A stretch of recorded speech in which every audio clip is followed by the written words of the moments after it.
Muy, pero muy bienvenido, mi estimado telepensante, por primera vez en esfera pública, Germán Concha. Él es abogado litigante de la Pontificia Universidad Católica de Chile, profesor de Derecho Constitucional. Usted seguramente que lo conoce.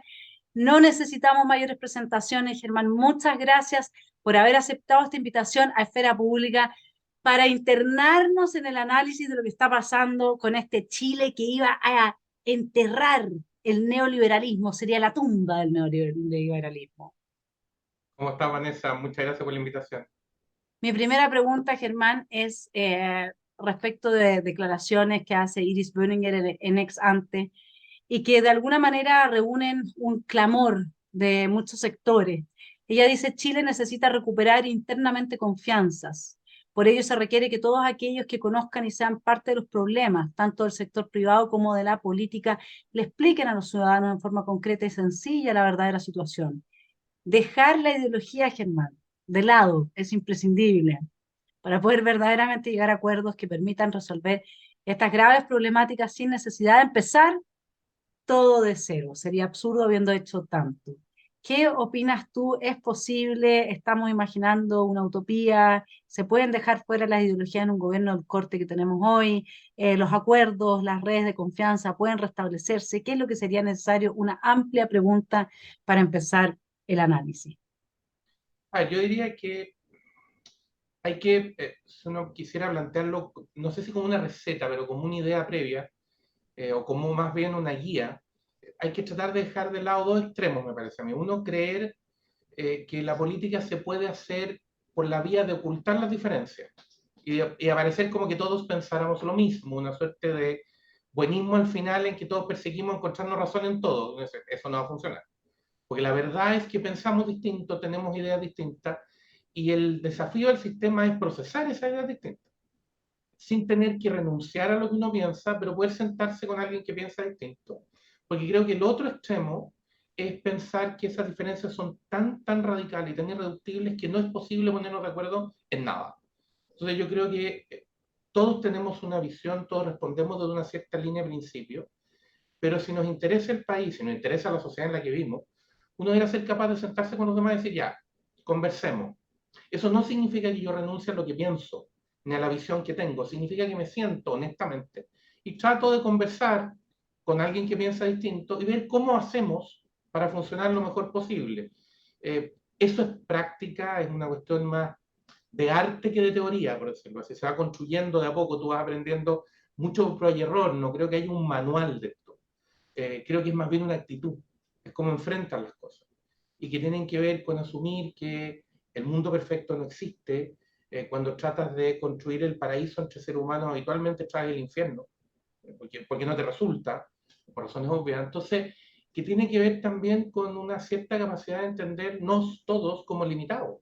Y por lo tanto, entender que esta conversación, este tener que ceder un poco, negociar, en fin, lo que se ha llamado la cocina últimamente, no es algo perverso, es un reconocimiento al final de cuentas, por un lado, de la limitación del ser humano, pero por otro lado también del reconocimiento de la dignidad que tengo al frente. Porque si lo reconozco como un sujeto digno igual que yo, entonces no le puedo pasar una aplanadora por arriba, decir, mira, como piensa distinto, entonces me olvido de él, lo cancelo, no sé qué.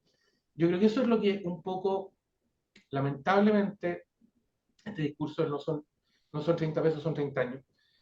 Lo que hizo fue olvidar eso y creer que todos los problemas pendientes en Chile eran un problema de mala intención, de no querer, y castigar en el fondo la conversación como si toda conversación fuera renuncia. Yo creo que hay una distancia bastante grande entre conversar desde lo que cada uno piensa y renunciar o traicionar su idea. Esa diferencia es muy grande, digamos, y creo que eso es lo que se ha olvidado también. Ahora, yendo a la posibilidad de conversar, porque el problema que tiene esta nueva generación, dicho no solamente por mí, sino que por otros analistas también, es que entienden las cosas, o sea, los conceptos sobre los cuales tú tienes que conversar, al menos tienen que estar claros para las dos partes, porque si no, uno está hablando de A y el otro de B. O sea, hay personas que leen el intento refundacional, constitucional, como, como eso, digamos, como para un cierto sector político, la constitución es una herramienta revolucionaria. Entonces, ¿cómo tú te sientas a conversar con personas que piensan que a través de la Constitución van a poder refundar Chile y transformar absolutamente las estructuras del maldito neoliberalismo que profundizó la concertación, y personas que entienden que la Constitución es una herramienta para ponerle límites al poder, pongámosle el otro extremo. ¿Cómo es factible una conversación cuando quienes están hoy día en el gobierno tienen una idea en general sobre todas las cosas? Discutíamos la otra vez en un programa con gente de izquierda sobre la violencia, y ellos dicen, bueno, ¿y la violencia de las AFP? Entonces te llevan a la superestructura todo el rato, ¿no es cierto? A esta quimera. Mm. Entonces, ¿cómo se puede dialogar? La pregunta es si hay algún camino viable con aquellos que hoy día nos gobiernan, inspirados en ideólogos como García Linera, que promueven la plurinacionalidad y que la van a lograr por un lado o por el otro, y el resto de la ciudadanía y el resto de la sociedad civil que entiende otra cosa por cada uno de sus conceptos, digamos. Lo que pasa es que tú apuntas al menos desde la perspectiva de los sistemas constitucionales a una diferencia de entendimiento de lo que es una constitución. Muy importante, yo creo que el proceso constituyente la dejó a la vista, la puso arriba de la discusión de una manera muy gráfica. Tú puedes entender, por ser bien polar, para hacerlo fácil la idea, o la gráfica más bien, tú puedes entender la constitución, decía, y las leyes también, ¿eh? Como un camino hacia la perfección, como un cierto entramado que nos guía hacia el mundo perfecto. Entonces tú pones en la ley o en la constitución lo que crees que debiera ser el mundo perfecto. Y confías en que al ponerlo vamos a lograr que eso venga a la tierra. Lo que te decía es traer el paraíso a la tierra por la vía de la normativa. Con lo cual las constituciones son farragosas, largas. Te sale la constitución de Venezuela. Necesariamente te salen las constituciones eternas que se meten en todo, en fin. Eh, la otra opción es constituir o entender a la Constitución más bien como ese conjunto de reglas básicas que permite que personas que pensamos distinto, sin renunciar a eso, podamos convivir. Y por lo tanto te establece mínimos de convivencia. Y el resto te lo deja a la decisión de cada uno. Eh, Tú tienes opciones entre medio, pero evidentemente mientras más te acercas a la primera, a esta idea del programa perfecto, más difícil es convivir, más difícil es pensar distinto, más cerca estás de asociar el pensamiento distinto con la disidencia, por lo tanto castigarlo, considerarlo virtualmente un delito, en fin. Eh, y yo creo que ahí eso se juntó también con tú hablabas de un tema generacional, yo creo que hay un tema generacional también que tiene que ver con la moralización de la política.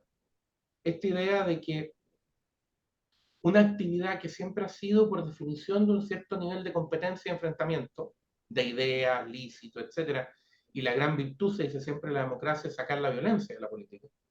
Que nos contemos en vez de matarnos, digamos, que suena como muy brusco, sí, pero si tú miras la historia, la democracia tiene poca históricamente, es relativamente reciente, como sistema estable y permanente en el tiempo, y ese es uno de sus grandes méritos, dejar de matarnos, poder resolver los problemas de poder por vía pacífica. Bueno, eso supone, para que eso funcione, que nosotros reconocemos la diferencia, admitimos unos ciertos mínimos comunes, pero estamos dispuestos a dialogar con alguien que yo sé que piensa distinto y que además creo que está equivocado. Pero no asumo esta tesis de esta generación más joven que consiste en pensar que porque piensa distinto es moralmente malo, necesariamente.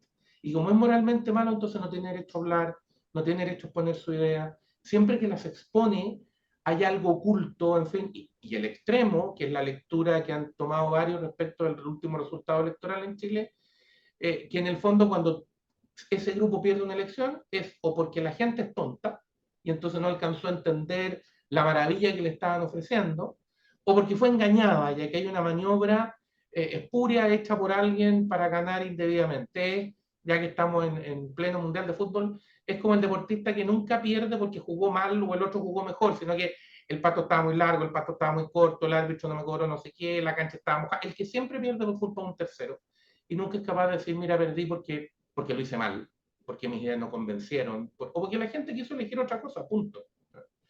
Yo creo que ahí hay un tema muy, muy fuerte, que el proceso de la convención dejó de manifiesto. Echarle la culpa siempre a que, comillas, me persiguen o soy víctima de algo, no ayuda. no ayuda, por supuesto, al diálogo, pero tampoco ayuda, bien decía la otra, estaba tratando de acordarme, pero que aquí hay un problema al final, si tú lo quisieras ver de una manera más, hasta psicológica, si se quiere, hay un problema de madurez, de aprender a enfrentar la vida como algo que es relativamente difícil, más que una película en rosado siempre, digamos, y que te va haciendo aprender mucho más a partir de tus fracasos que de tus éxitos, y que es dura, es áspera, digamos, no es simplemente levantarse y darse cuenta de que todo va a funcionar solo. Claro, ahora la otra opción que tienes es que en lugar de que sean pobres niños inmaduros, aquí se trata de gente que se ha organizado para llevar a cabo un desmantelamiento del neoliberalismo a través del derrocamiento inicialmente, que era lo que se pedía, ¿no es cierto?, del presidente Piñera. Estuvimos a poquitos votos de que eso fuese realidad. Y finalmente del copamiento de el poder del Estado, digamos, y sus distintas instituciones, que es lo que nosotros hemos visto a través de lo que se haya dado en llamar el octubrismo, que vendría siendo una versión chilena del socialismo del siglo XXI. Entonces, seguramente que hay una mezcla de dos cosas, de gente que está efectivamente en una inmadurez y en una imposibilidad que es muy propio de la generación también, de enfrentar los desafíos, y ante lo cual también es muy, desde la época de Sócrates, es muy humano tratar de endosar la responsabilidad a un tercero u otra cosa. O sea, y esto el marxismo lo lleva al extremo. O sea, cualquier fracaso de Venezuela, el culpable es el imperialismo yanqui. O sea, nosotros ya sabemos que Maduro es un santo, que tiene que ser un santo de nuestra devoción, porque toda la culpa la tiene el imperialismo yanqui. O sea, y esto es lo mismo que pasa en Cuba. O sea, permanentemente, esa es una estrategia de psicopolítica muy bien aprendida por cierta gente y muy bien imitada probablemente por gente que no es tan acérrimamente ideológica, pero que son estrategias de sobrevivencia política, digamos, funcionan en la esfera pública. Más encima, si habemos personas yo diría que queriendo creerle buenas intenciones a personas que tienen, desde mi punto de vista al menos, un plan bastante que les ha ido resultando bastante bien. Ahora, en eso yo quería preguntarte por los bordes constitucionales, porque ahí tenemos otro problema de definición. La definición de que Chile es un Estado social de derecho, es una definición que claramente ya le puso un borde desde la perspectiva de una persona libertaria como yo, eh, de marco de corte socialista a la posibilidad de una redacción de una nueva constitución. ¿Cómo ves tú esos bordes? ¿Cuál es tu opinión de eso? Si puedo devolverme un poco, porque creo que tú tocaste un punto muy interesante, que yo creo que esta suerte de inmadurez se nota cuando tienes que tomar el gobierno. Y por lo tanto, en el momento en que esta generación que creía que todo se hacía por arte de magia o con el simple acto de voluntad de decir, lo vamos a resolver, y descubre que no se resuelve, o que es más complicado de lo que parecía, y que la vida trae varios problemas juntos, y no puedes, por lo tanto, preocuparte solo de uno, sino que tienes que ser capaz, eso es gobernar, de preocuparte de varios al mismo tiempo. Ahí yo creo que nos enfrenta efectivamente este tema de, esto es distinto, es más complejo. Ahora, en lo que tú dices de la violencia, yo creo que hay un par de temas interesantes que Chile no ha resuelto, le falta sentarse a mirarlos. Ahora que a los psicólogos les gusta decir eso, digamos, yo creo que hay que sentarse y pensar decir, qué pasó aquí, digamos.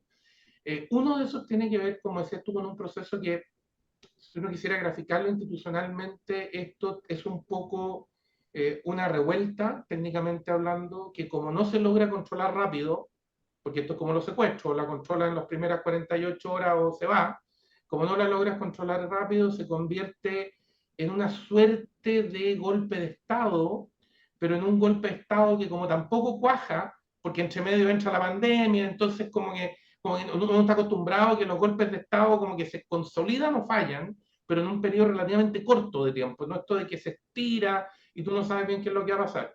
Y al final entonces terminen convirtiéndose en un proceso muy raro, impulsado no por la violencia, que un intento por reemplazar el orden institucional, o sea, hacer una suerte de revolución institucional. Ahí termina quedando.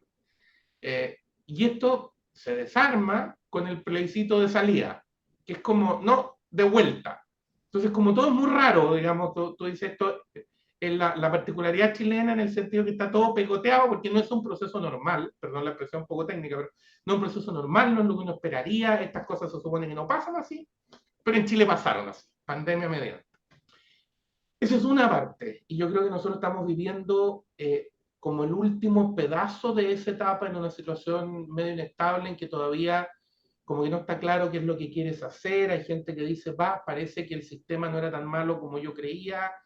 Eh, yo creo que en poco tiempo más eh, hay gente que va a empezar a extrañar cómo se veía en Chile el 17 de octubre del 2019, y si no la está extrañando ya, digamos, decir, oye, no estábamos tan mal, las cosas no eran tan terribles como nos dijeron.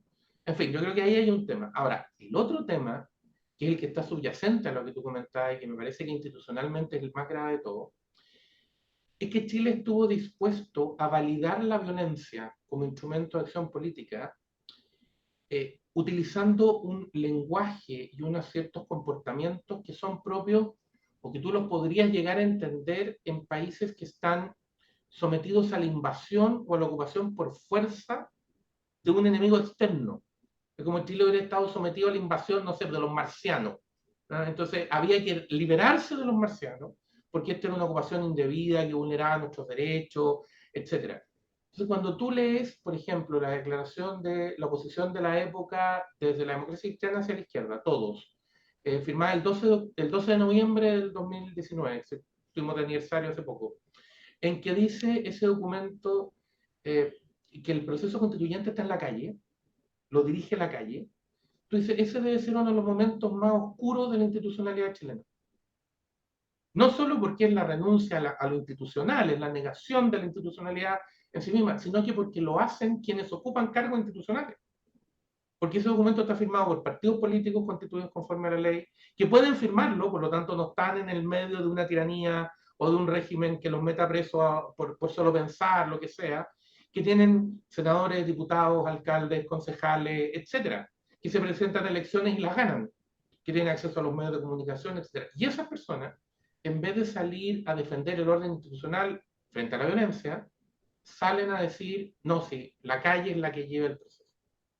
Entonces, ahí tienes una herida autoinfligida al sistema institucional chileno porque viene desde adentro, eh, que cuesta curar porque tienes que reprocesarla institucionalmente. Y únele a eso una campaña que se había venido haciendo de antes, pero que llega a su pic en esa época, de desprestigio de las fuerzas de orden y seguridad, de todo lo que sea poner orden. Y entonces todavía no terminamos de salir de ahí, todavía estamos diciendo, no, si la policía tiene que justificar como si fuera legítima defensa, entonces no, si la legítima defensa la invocamos los particulares, la autoridad utiliza otro estándar porque tiene que ver con quien tiene el deber y el derecho de usar la fuerza para poner orden, conforme a la ley, etc. Y no puede abusar, y eso estamos todos de acuerdo, pero no significa que esté haciendo algo malo. Entonces, yo creo que ahí hay un atentado al sistema institucional, validado por una parte importante del país, eh, que se dejó llevar, no sé si se dejó llevar, no midió las consecuencias, no sopesó el efecto que se podía producir, era lo que estaba de moda, no sé. Pero en el fondo yo tengo la sensación de que hay personas, cuando uno conversa de lo que ha venido pasando, que sienten de repente eso como cuando alguien tuvo una fiesta muy buena y despierta al día siguiente y dice, ¿dónde estoy? ¿Qué pasó? Una cosa como esa, ¿dónde dejamos Chile? O sea, ¿dónde terminó el país? Sí, hay una dinámica cultural que yo la vi instalarse desde las universidades y empecé a denunciarla un poco antes también, 1 o 2 años antes del 18 de octubre, que era la cultura del asambleísmo. Si uno es cosa de ir a la universidad y ver que prácticamente todos los centros de estudiantes fueron capturados por sectores que consideraban al PC de centro, digamos, o sea, entre Frente Amplista y extra todo. Y esos jóvenes fueron tejiendo una cultura al interior de las universidades que acalló a la gran parte de los académicos. Hoy día todavía hay un miedo que impera de no hablar con el lenguaje inclusivo, de no responder a las dinámicas de la ideología de género. Todas estas cosas han ido avanzando muy fuertemente y son pequeños grupos que incluso uno lo vio en la Universidad de Chile, en la Facultad de Derecho, cuando Emilia Schneider era quien dirigía, digamos, el centro de estudiantes, que dejaron una especie de nuevo estatuto absolutamente totalitario, donde no se puede candidatear quien no sea feminista, antiespecista, no sé qué, toda una serie de istas, digamos, y a la última elección llegó por Zoom, o sea, por la votación digital, llegaron un 13% de los estudiantes a votar, o sea, por votación digital, cuando estaba esta persona que hoy día es diputada dirigiendo, digamos, ese centro estudiante. Entonces, eh, ahí es cuando uno empieza a ver que esta violencia empieza a escalar y a legitimarse. Y además en los colegios, en las escuelas, se había hecho una encuesta un año, 2 años antes, el 80% de los niños ya decía que el fin justifica los medios. Aquí hay todo un proceso educacional extremadamente capturado, digamos, por un sector ideológico que sigue siendo así, se sigue profundizando. Y como bien decías tú, al final, a lo que nos lleva todo esto, hay que verlo en el Instituto Nacional, hay que verlo en el Barros Arana, hay que verlo ahí es donde llegamos, digamos, ese fue el gran mejoramiento que logramos por la vida de la violencia, que hoy día sigue siendo una vía que nosotros lo vimos en los tweets de varios miembros del gobierno, ¿no es cierto? O sea, ahí la campaña de legitimación de Carabineros se hizo ya moda, digamos, costumbre, como decían, ¿no? No, pero además yo creo que hay un tema porque tú apuntabas a esta actitud. Hay una actitud en que todo me ofende, todo es una agresión, donde si al final todo es violencia, nada es violencia, pero además si todo es violencia, yo me puedo defender legítimamente de todo. Entonces, si a mí me miraron feo, no me trataron con el respeto y la dignidad que yo creo que me merezco y que puede ser infinitamente mayor a la que corresponde, entonces eso a mí me habilita para reaccionar por la fuerza. Cuando habilitamos eso, cuando le empezamos a decir a la gente, no, sí, está bien, hágalo porque no sé qué, cuando tú eliminas o vas retirando un cierto control que es prederecho, que son prácticas, que es una manera de comportarse, que es cómo me veo, cómo me comporto con los demás, cómo les hablo, cómo, en fin, cuando retiro eso, porque hay que ser auténtico y entonces la maleducación empieza a disfrazarse y se empieza a aceptar, etcétera, tú empiezas a generar una situación, me parece, que facilite estos comportamientos y por lo tanto ayuda a este plano inclinado de decir de repente, no, mira, si aquí lo que pasa es que no quieren. Entonces, como no quieren, hay que, como decía alguien en esos días, hay que zamarrear el árbol. Y por otro lado, creo que también hubo una cierta, Campo Duge habla bastante más duro, digamos, y yo creo que tiene razón en su libro en Siete Cabezas, hay una suerte como de distorsión radical del mundo intelectual, cultural en Chile, que vio esto casi como que fuera la toma de la Bastilla, y entonces salió a aplaudir porque aquí se reconstruía el país, no sé qué, y no se dio cuenta que estaban haciendo pedazos la vida de mucha gente al destruir muchas cosas. Pues claro, cuando tú vives en un barrio que está seguro, que es como una burbuja dentro del sistema, puedes decir no, que protesten, sí, pero es que a ti no te hacen pedazos la casa, a ti no te impiden salir, a ti no te impiden entrar, a ti no te hacen esas cosas, digamos. Eh, entonces yo creo que hubo mucha irresponsabilidad con lo que estaba pasando. Y eso también creo que se demora en recuperarlo. Ahora, yendo a la pregunta, tú me decías el tema de los bordes. A ver, yo creo que hay dos cosas. Uno, los bordes es difícil de verdad creerse, salvo que tú seas un revolucionario muy perfecto, no moralmente, sino que en la perfección técnica de la revolución, pensar que no hay bordes. Porque tu racionalidad ya establece bordes, la realidad pone ciertos bordes, la historia pone ciertos bordes, las instituciones que conocemos ponen ciertos bordes. Tú no puedes, no estás escribiendo en el vacío, si este país no está partiendo ahora. Hay tradición, hay historia, hay efectos, hay realidad, tienes que trabajar con eso. Salvo que tú seas un revolucionario tan de verdad que vayas a la francesa y digas voy a empezar con el año cero, voy a cambiar el nombre a los meses, voy a cambiar el nombre a los días, voy a hacer todo de nuevo porque esto es de verdad. Y entre medio matas, no sé, a un 20%, un 25% de la población, que es la que te dice que no.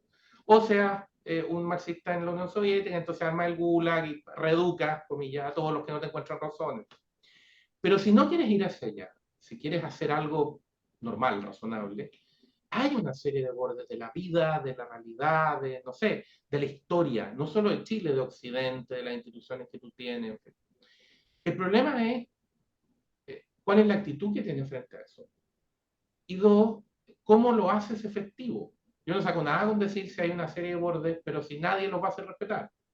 Y dos, si yo creo de verdad que puedo De nuevo, construir el paraíso a partir de leyes es muy fácil que yo crea que el objetivo es tan grande que sufrir un poquito no es tan terrible. Esta tesis de no, sí, lo vamos a pasar mal, pero es por un rato, pero vamos a terminar en un lugar mejor.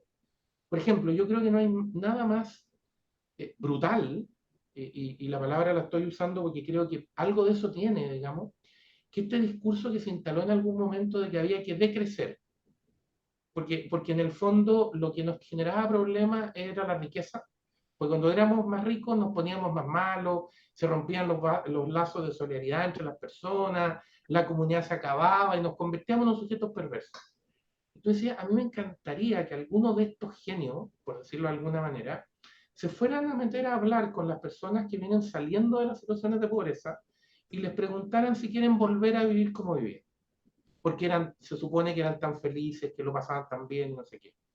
Porque yo encuentro que es una falta de respeto a la situación y al esfuerzo en que están muchas personas que se sacrifican diariamente, ni siquiera para salir ellos, para que sus hijos puedan tener un futuro mejor. Entonces le dices, ay, no es importante. Es mejor que seamos todos más pobres. Claro, cuando tú lo dices desde una posición de privilegio, ahora que estamos hablando de privilegio, súper bien, fácil, digamos, pésimo. Pero lo que le estás diciendo a esas personas es que su condición de vida no te importa. No te da lo mismo lo mal que lo pasa. Y yo creo que ahí hubo una gigantesca trampa en esto de la hoja en blanco, porque fue decirle a las personas, mira, si nos dan la oportunidad de escribir de cero, todos estos problemas que ustedes tienen se van a resolver. Todo se va a convertir en fantástico de la noche a la mañana. Y yo creo que buena parte del resultado del 4 de septiembre tiene que ver con que la gente común y corriente, no lo ideologizado, no, la persona común, que había muchas de ellas creído en esa promesa, se dio cuenta que era una promesa vacía. Digo, ¿sabes qué? No, por este camino no era así. No era así, no era esto. Yo creo que ahí hay un tema que tiene que ver con los bordes, tiene que ver con esta soberbia de la hoja en blanco, con este pretender que se puede partir de cero y no medir los efectos, no pensar en qué significa eso para el resto. Pero los bordes puestos que incluyen Estado social y democrático de derecho, lo mismo que hay en Colombia y que no ha funcionado, que ha sido un desastre, pues se ha transformado, ha entregado la potestad del Congreso de generar política pública al Poder Judicial. Luigi Ferrajoli, esto, digamos, está bien pensado por la corriente marxista que está detrás del derecho garantista. Y luego tenemos que el Estado asegura la biodiversidad y se compromete a ciertas metas ecológicas. Es decir, vamos a volver a poner a la propiedad privada en función de sus de objetivos ecológicos, le vamos a decir al Banco Central, como decía el proyecto constitucional rechazado, que va a tener que preocuparse por metas ecológicas dentro de lo que es el manejo de la política monetaria, etcétera. Entonces mi pregunta, Germán, es, si ahora a ti te ofrecieran ser candidato a constituyente, no te deseo mal, Germán, no te No, deseo mal. Es lo sé, solamente un ejercicio ficción, ¿ya? Es solo un ejercicio ficción. Pero si te propusieran eso, porque yo lo he pensado, si me propusieran a mí, yo diría, ¿qué voy a ir a hacer allá? O sea, ya hay un par de asuntos que están de tal forma instalados como un borde. Yo lo que hubiese querido es un Estado lo más mínimo posible, lo más eficiente, subsidiario y bien regulado en su relación con el sector privado, que es donde desde mi punto de vista hubo un problema enorme entre los gobiernos de la concertación y ciertos sectores empresariales que se podría regular mucho mejor y no solamente desde mi punto de vista, David Gallagher también en su momento hizo varios análisis sobre este tema. Entonces, ¿qué me sirve a mí de liberal o de libertaria? Ya el punto de vista de un cierto sector de la población quedó ex ante fuera, a priori, fuera de la discusión, digamos, ¿no? A ver, yo diría sí y no por usar la típica fórmula de abogado que depende, sino que la verdad es que sí, tienes un punto, pero hay un depende. ¿Por qué? Yo estoy de acuerdo contigo en que la construcción teórica que está detrás del Estado Social de Derecho es una construcción que supone más intervención. Y obviamente, si tú me dices, me voy a asumir como un sujeto al que probablemente sería etiquetado rápido como neoliberal, por lo tanto, a ver, si tú me dices, tiene que elegir entre Estado subsidiario y Estado social de derecho, no me muero ni 15 segundos en decirte el Estado subsidiario. Y probablemente te diría que encuentro que el de la Constitución actual ya autoriza demasiada intervención estatal. Ya estamos pasados de tuerca. Ahora, puedo vivir en ese. Si tampoco es, no es el que uno quisiera, pero se puede vivir con ese. El Estado social de derecho tiene lo mismo, tiene bastante de matices. Tú podrías construir un Estado social de derecho que no es el que me gusta, no es el que es más cercano a la manera en que veo las cosas, pero tú podrías decir, ya, si es la única alternativa para que esto funcione, tratemos de hacer uno que funcione razonablemente y que por lo tanto no nos mate en el intento, digamos, y que probablemente va a significar que el país va más lento de lo que a nosotros nos gustaría que fuera, pero por lo menos no se va a descarrilar, que ya es un avance. Ahora, yo creo que lo que está detrás, más allá de las etiquetas, tiene que ver con dos ideas gruesas. Una es la que has comentado tú sobre el rol del Estado en esto. ¿Hasta qué punto vamos a creer en este papá todopoderoso, este ogro bien pensante, que quiere siempre el bien de todos y que entonces hay que perdonárselas todas, digamos? ¿O hasta qué punto vamos a entender que aquí hay una combinación peligrosa de potestades que necesitamos, pero que sabemos que son riesgosas y que con Lord Acton sabemos que tienden a corromper y que no hay sujetos inmunes? Porque ahí yo creo que no hay que olvidarse lo que dice Hayek en Camino a Servidumbre, que el totalitarismo de los buenos también es totalitarismo. Esto no es problema de quién gobierna, es con qué reglas gobiernas.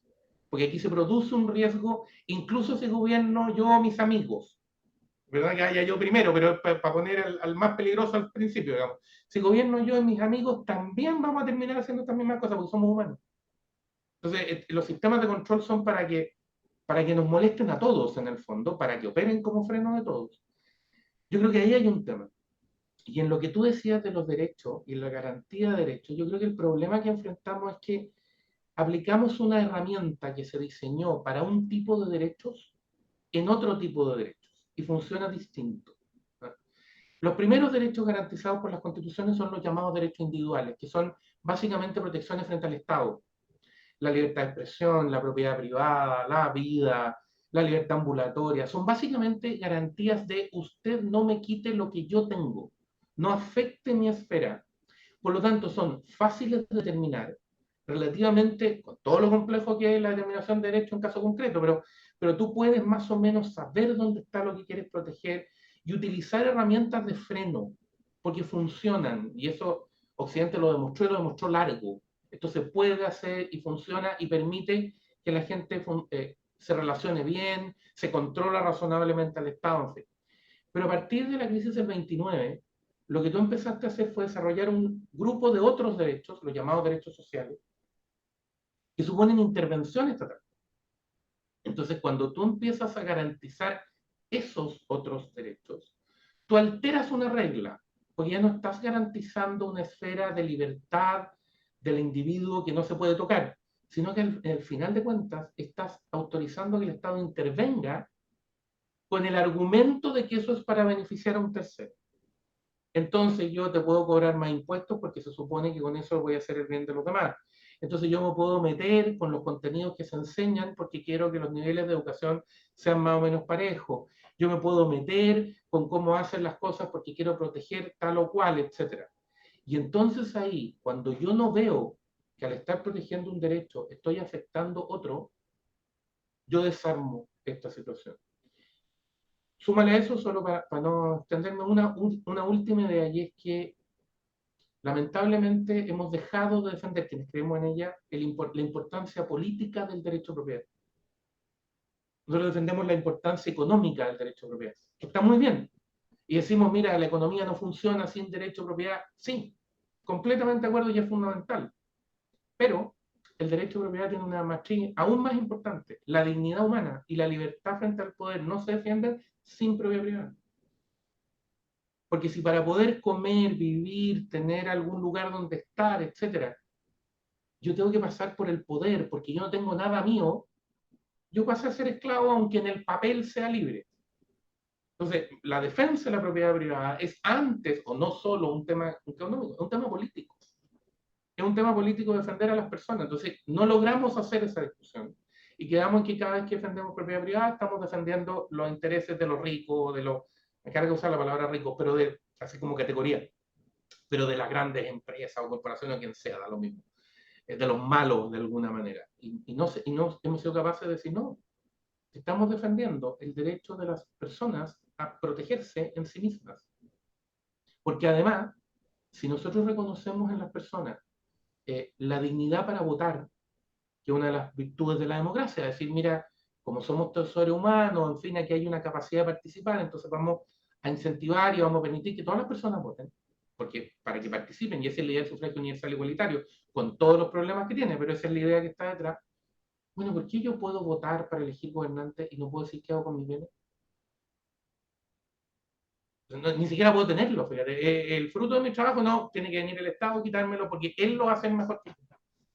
Claro, lo que pasa es que ahí mi análisis es que si nos hubiéramos quedado con John Locke, para el que propiedad, bajo el rótulo de propiedad, tú tenías tu vida, tu libertad y tus bienes. Y eso se hubiese traducido en un derecho a la autosubsistencia como derecho humano. Es decir, señor Maduro, usted está destruyendo las condiciones que me permiten ejercer mi derecho a la autosubsistencia, que implica esa dignidad y que implica una alianza entre el derecho a la vida y el derecho a proveerte de los bienes que requieres para sostener tu vida, tú a ti mismo, sin tener que depender de un Estado. Lo que está en juego es la libertad. En definitiva, quedamos esclavos entonces de quien nos da, como lo hace Maduro con su gente, un pernil a final de año a través de una ley del pernil, y todos dicen gracias, perdón, al dictador que nos dio el pernil para celebrar el Año Nuevo, ¿sí? O la Navidad, no me acuerdo cuál de los dos eventos. Entonces, en ese contexto, yo estoy de acuerdo contigo y creo que nosotros deberíamos de tener como primero el derecho a la vida, después el derecho a la autosubsistencia. Ningún gobierno tiene derecho a destruir las condiciones que permiten a los individuos su autosubsistencia. Y eso pasa por rescatar la importancia política del derecho a propiedad, porque está vinculado a la libertad. Nos olvidamos de John Locke y bueno, perdona aquí la disquisición, pero yo creo que Pero, ahí había un camino posible. Ahora me gustaría plantearte esa pregunta así que reúne todos los temas que te amenacé al principio, que te iba a plantear para que tú nos puedas enriquecer con el diagnóstico en los temas que te parezcan más acuciantes para el corto plazo de lo que se viene. Porque en una columna que publicaste en el libro hablas de los principios del orden institucional y a mí me gustaría ampliar estos principios más allá de la reforma tributaria, incluyendo la reforma tributaria. Principios del orden institucional, digamos, el marco del Estado de Derecho. Uno podría hablar hoy día de que la proporcionalidad de la ley prácticamente no rige en absolutamente nada, de que el control del poder político está cada vez más delgado, o sea, uno no tiene la sensación de que aquí realmente estén funcionando los check and balance institucionales. Esto se va a empeorar, como tú bien lo planteabas, con la reforma tributaria y desde mi punto de vista con el proceso constituyente, porque uno no saca nada con tener una nueva constitución si el Tribunal Constitucional no revisa el caso de la CAM y su constitucionalidad saltándose el artículo 19 y le da lo mismo, ¿no es cierto? Después nosotros tenemos un problema de que la violación a los derechos humanos se conciben solamente como aquellas que puede cometer el Estado. Desde ahí tenemos un problema tremendo con la proyección de las Fuerzas Armadas y de orden bajo la legislación actual. Y para qué hablar del paraguas de la perspectiva de género que quiebra, ¿no es cierto?, con el principio de la verticalidad del mando que ancla en el mérito y la antigüedad. Ahora tiene que entrar el género. Además tenemos este tema de que la ONU está interviniendo, Agenda 2030, mira, algunos dicen que es conspiranoia, yo creo que ya no, ya, porque cuando incluso se manifiesta respecto al presupuesto y que le querían negar los fondos al INDH, eso ya nos está llevando a no poder tapar el sol con un dedo. Es decir, tenemos una intervención extranjera fuerte también en nuestro proceso de constituyente. Y antes de todo eso, mi estimado Germán, un tema que a mí me fascinó de tu columna, como soy filósofa y teórica política, son las cosas que a uno lo conmueven, que hablaste del positivismo, en el fondo aquellas leyes que se pactan por convención, tomas el ejemplo de la velocidad, ¿no es cierto?, que tan rápido puede o no andar un auto, versus aquellas que son por naturaleza, es decir, ninguno de nosotros estaría en principio de acuerdo con que se asesinara a una persona inocente. A mí me da la sensación, y aquí termino la larga pregunta con todos los temas que te traía, sobre los cuales podríamos hablar mucho tiempo, A mí me da la sensación de que la reforma procesal penal es uno de los ejes y de las anclas más potentes y fundamentales en la deslegitimación del Estado de Derecho y del rol del Estado ante la ciudadanía en la medida en que dejó protegido al victimario y desprotegió a las víctimas, lo que significa, en tus términos, desde mi interpretación, que este naturalismo, esta ley por convención, habría borrado aquello que por naturaleza consideramos justo, que es que tenemos que amparar a la víctima y no al victimario. Te dejo todos los temas ahí. Tú Uf, eliges. a ver, ordenando un poco, porque es imposible contestar todo eso, Yo sé. digamos, en un tiempo razonable. A ver, yo te diría que una cosa buena que dejó el proceso constituyente, y yo creo que es un efecto no advertido, fue pasando, fue que nos dimos cuenta de que para la gente era más importante de lo que muchas personas pensaban la igualdad ante la ley, como principio fundamental, raíz de la convivencia en un orden social libre, que tú estuvieras sujeto frente a las mismas reglas, que existiera la lógica de la imparcialidad, por decirlo así, y que por lo tanto las excepciones estuvieran justificadas si tú no sintieras que tenían que ver con arbitrariedad en el fondo. Y apareció entonces que no es que la gente quisiera más arbitrariedad, sino que quería menos, ¿no? Y por lo tanto esta idea de que se eliminaba la igualdad ante la ley y que ibas a tener un millón de grupos privilegiados y por lo tanto al final no iba a tener ninguna regla común, no gustó, te digo, a la persona común, sin instrucción, sin preparación técnica sobre estos temas. Y yo creo que eso es bueno porque significa que reconduces a los elementos básicos del Estado de Derecho y a los elementos básicos de lo que Occidente ha ido construyendo como sistema de convivencia y como reglas de control del poder, que tienen que ver precisamente con este núcleo de reglas que se nos aplican a todos por igual. Yo creo que ahí hay un avance muy importante. Yo creo que ese debería ser un borde, dentro de estos bordes famosos, que uno debería tratar de defender. Tener cuidado, porque precisamente todas estas normas de intervención, de no tengo que corregir, que suponen que alguien en la autoridad tiene en la cabeza una idea y como la tiene, dice, es que el mundo debiera ser de esta otra manera. Ya, pero ¿por qué usted tiene eso? ¿Por qué interviene? ¿Por qué altera toda la realidad? ¿Quién le dio esa potestad? Yo creo que la igualdad ante la ley puede ser, una igualdad ante la ley fuerte, puede ser una manera de controlar el tema. Porque además te obliga a revisitar una discusión, que esto de si tú buscas igualdad ante la ley o igualdad material. Porque si tú vas a buscar igualdad en los resultados o en la posición que la persona ocupa, entras en una validación de las discriminaciones, de las intervenciones, de las correcciones, que son muy peligrosas, digamos. O sea, eh, de nuevo, si tú quisieras hacer igualdad material en los deportes, digamos, tú tendrías que prohibirle a los buenos jugar, porque por definición les va a ir mejor si son mejores. Y no solo el deporte, es el arte, el canto en una serie de actividades, y para qué decir el conocimiento, si tú quisieras que todos nos sintiéramos iguales frente a la matemática, tendrías que sacar a los genios matemáticos nomás, porque hay problemas matemáticos que solo entienden muy pocas personas, y es de verdad menos de 10. Entonces, ¿qué hacen? Los demás reclaman porque eso los perjudica. No, no los perjudica, no tienen el conocimiento, nomás es como, uno puede decir, mi caso, me encantaría cantar bien porque me encanta la música, pero canto pésimo. Entonces tengo una desigualdad radical frente a toda la gente que canta bien. Ya, ¿y qué quieren que haga? No los voy a dejar mudos, digamos, para que yo no me sienta ofendido, porque yo Pero cantar bien. Germán, el quien llevó a cabo la política de la igualdad material, la homogenización a este nivel fue Pol Pot en Camboya. Pol Pot, si alguien sabía inglés, había que asesinarlo porque no le iba a poder enseñar inglés a todos, entonces era la manera de la tabula rasa. Por eso es que murió un tercio de la población en muy pocos años, 2, 3 años creo, arrasó con todo, buscando esta igualdad justamente. Lo que pasa es que tú entras en una cosa, cuando uno comenta dónde puedes terminar, la gente dice, no, pero si no es eso, está bien, si al principio no es eso. Porque estas son todas pendientes graduales. Si lo que pasa es que la pendiente resbaladiza hay un momento en que ya no te frenas. Entonces, tú pones estos frenos precisamente por eso, y eso creo que es lo valioso, lo tan valioso de esta lógica de que lo que tú garantizas es libertad, igualdad, pero igualdad ante la ley. Porque sabes que los resultados no están controlados, porque si los controlas mataste la libertad y desconociste la dignidad humana, nada menos. Entonces, como reconoces ambas, entonces tienes que reconocer esta igualdad. Ahora, eso significa también, y creo que se nos ha olvidado tener una buena respuesta frente a eso, que una sociedad libre tiene que trabajar con un fenómeno real que es el riesgo, que es que las personas nos equivocamos, y como nos equivocamos nos va mal, y como nos va mal, tenemos que hacernos cargo de consecuencias de nuestros actos. Eh, yo a mis alumnos les digo en clase que encuentro que una buena definición que se puede usar gráfica de lo que es la libertad, claro que es parcial, está en una canción de Shakira en que ella dice: yo elijo cómo equivocarme. Lo que pasa es que falta coma y que me hago cargo de las consecuencias, digamos, ¿verdad?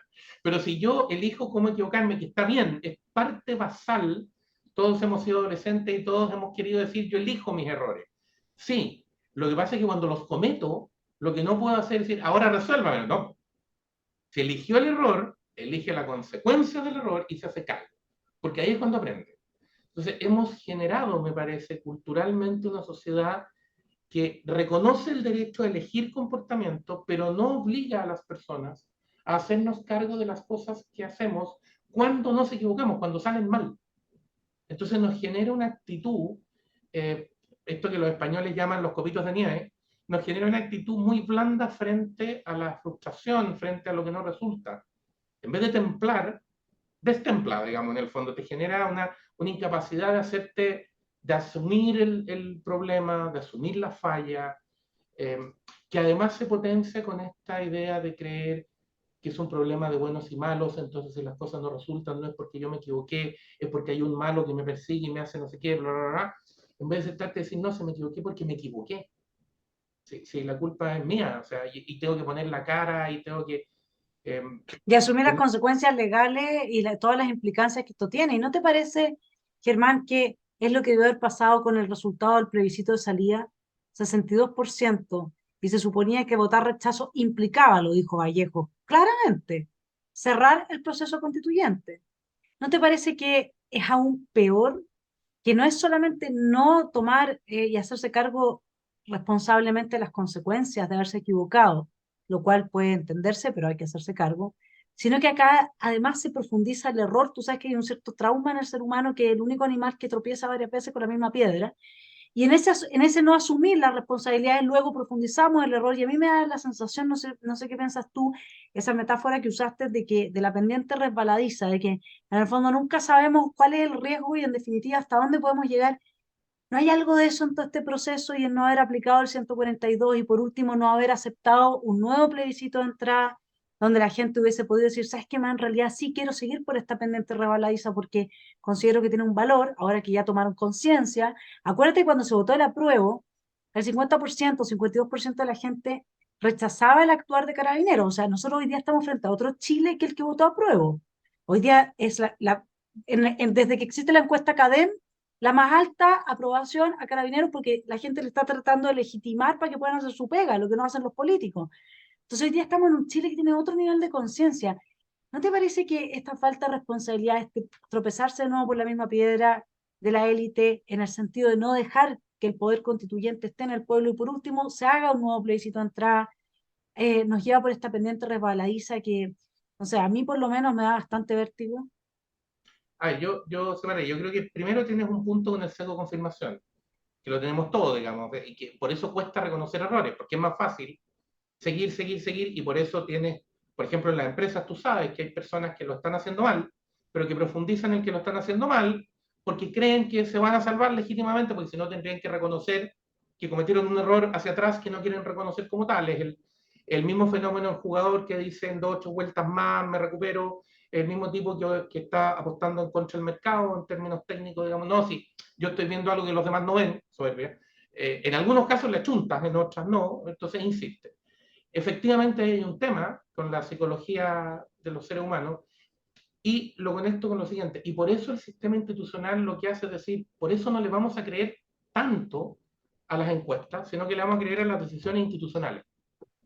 Cuando la gente va y vota, esa fija una opción, porque ahí contamos los votos, etcétera, y porque además la gente tiene que hacer, la única manera en que yo me tome las elecciones en serio, me parece, es que los resultados produzcan efecto, porque entonces yo me doy cuenta que me tengo que hacer cargo del tema. O sea, si yo elegí a un presidente que no me gusta, bueno, después te decir: ya, pero lo elegí.